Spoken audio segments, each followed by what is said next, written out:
I fail to understand how the Women's Club of Regina could uphold a dude that's trying to be a woman as a woman at the Women of Distinction Awards. It is an insult. It's an insult to women. I'm sorry, I'm going to stop you right there.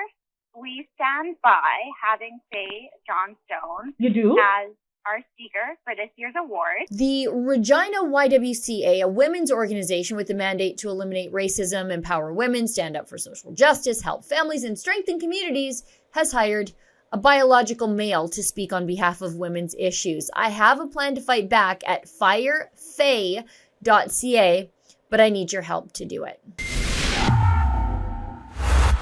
I don't know if you know this about me, but I'm not going to be told to sit down by organizations which claim to stand up for women. One such organization telling women to shut their pretty little mouths while the men do all the talking is the YWCA, a 150-year-old organization which claims to advance the goals of womanhood. But this is an organization eager to walk women right into obsolescence. Fae Johnstone, a biologically male, trans-identified person, formerly known as Zac Johnstone, has been offered the role of keynote speaker at the Nutrien Women of Distinction Awards to be held in Regina on May 6, 2023.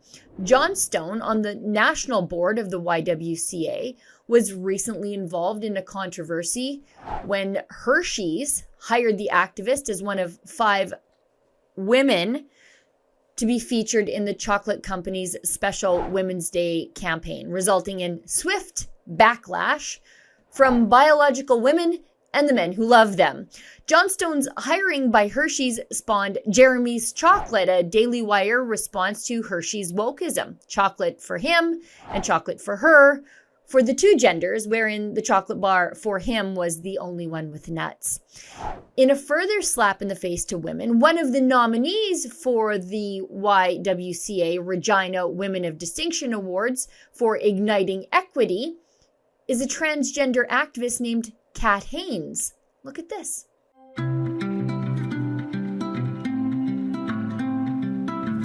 On a day-to-day basis in my day job, I suppose, I work at an organization called Justice Trans, and a lot of the work that we do and a lot of the work that I do in my activism outside of work as well is about building capacity and building community within populations of trans people and working towards the advancement of trans right and policy and procedure in Canada.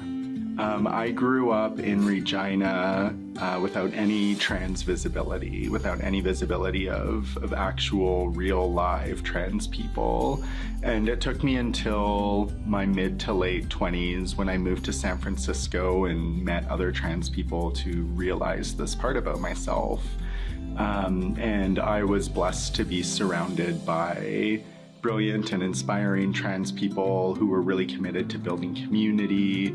And there was just this really beautiful of community that I was a part of when I lived down in California. And moving back home to Regina was a bit of a challenge.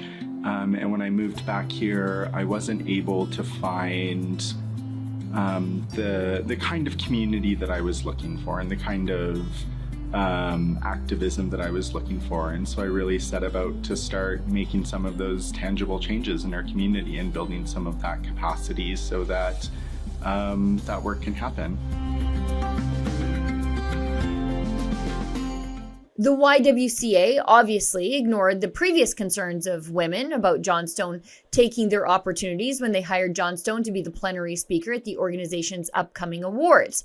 This is an insult to the 600,000 plus women and girls in Saskatchewan to have their gender colonized by a biological male from Ottawa.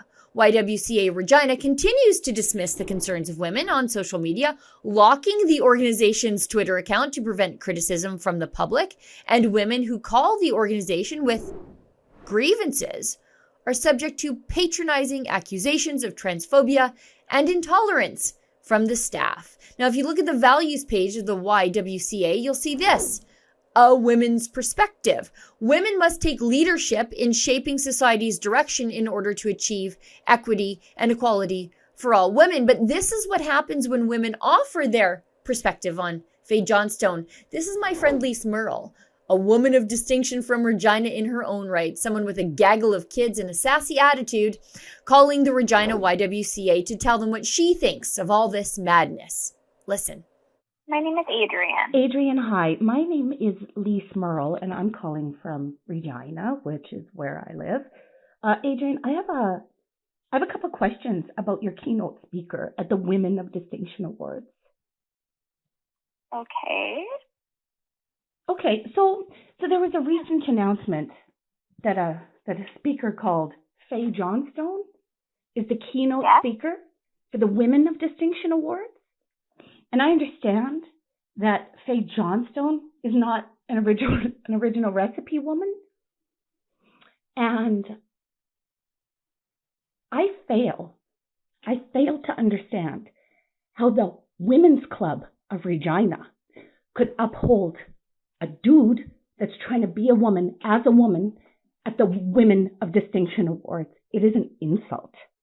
It's an insult to women. I'm sorry, I'm going to stop you right there. We stand by having Fae Johnstone as our speaker for this year's award. Okay. You're standing by it? Yeah, we stand by having her as our keynote speaker. Number one, she's not a her. That's not a her. That's not a woman. Women's concerns deserve to be heard, especially by organizations purporting to support and represent us. To send a pre-prepared email to Adrian Soroka, the YWCA Regina manager of events, to tell her that women and girls will not be made obsolete by our own organizations, please visit firefae.ca. That's fire, F-A-E.ca.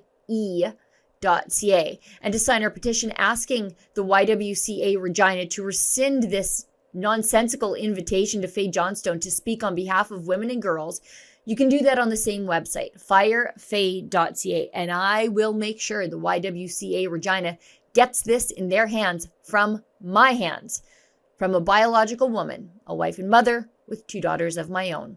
For Rebel News, I'm Sheila Gunn Reid. To sign our petition calling on the YWCA Regina to cancel this invitation to a biological male to speak on women's issues, please go to firefae.ca. And at that same website, you will find a preloaded email that you can send directly to YWCA Regina expressing your dismay at their hiring of Fae Johnstone. Again, that's firefae.ca.